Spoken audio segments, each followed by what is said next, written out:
ঘুমাতে খরচ মাত্র ২০ টাকা। হ্যাঁ, ঠিকই শুনেছেন।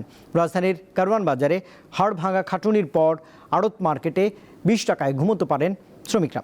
টয়লেট ব্যবহার ও গোসলের ব্যবস্থাও আছে অল্প খরচে। রাজধানী ঢাকা যখন গভীর ঘুমে, চারদিকে যখন শুনশান নীরবতা, ঠিক তখনই প্রাণচঞ্চল হয়ে ওঠে কারওয়ান বাজার। ট্রাকের শব্দ আর শ্রমিকের হাঁকডাকে মুখর হয়ে ওঠে এই পাইকারি বাজার। কারওয়ান বাজারে এক শ্রেণীর শ্রমিকের নাম মিন্তি। তারা রাতের বেলায় ট্রাক থেকে বাঁশের টুকরিতে করে ভারী পণ্য ও মালামাল গন্তব্যে পৌঁছে দেয়।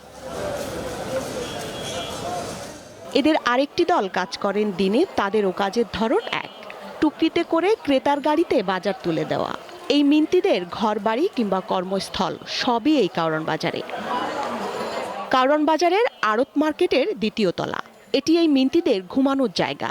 যারা রাতভর কাজ করেন তারা ঘুমাতে আসেন ভোরে, আর দিনের বেলায় কাজ করা শ্রমিকেরা ঘুমান রাতে। শুধু পেটের জন্য, ইনকামের জন্য, তা আমি ওই খুব কষ্টের জীবন আমাদের এখানে। টাকার লাইয়া জাতি পারি না, গরিবের জীবন, কষ্টের জীবন। আমরা তো আর বিদেশে না, আমরা তো দেশেই আছি। এজন্য অল্প সময়ের ভিতরে বাড়ি যাতে পারে আসতে পারি, এই জন্য আর কিছু মনে নেই, তবু মাঝে মধ্যে খারাপ লাগে আর কি। এখানে ঘুমানোর জন্য ভাড়া লাগে ২০ টাকা। বিছানা হিসাবে মেলে পাটি বা প্লাস্টিকের বস্তা, আর বালিশ হলো প্লাস্টিকের ব্যাগ।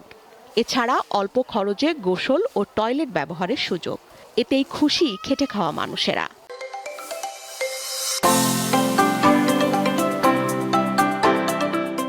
খাসি ভাড়া ৩০ টাকা, ঘুমাইনা ২০ টাকা।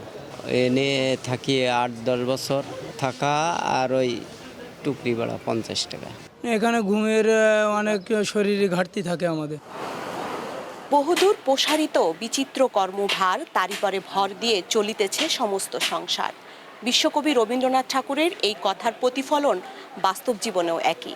তাই তো জীবিকার তাগিদে স্বপ্ন পূরণের লড়াইয়ে মাত্র ২০ টাকার এই ভাড়ার বিছানায় তাদের একমাত্র মাথা গোঁজার ঠাঁই। এই মার্কেটের সুবিধা, আমি যদি 5 দিন থাকি, আমার 5 দিনই ভাড়া দিয়ে আমরা চলে যেতে পারবো।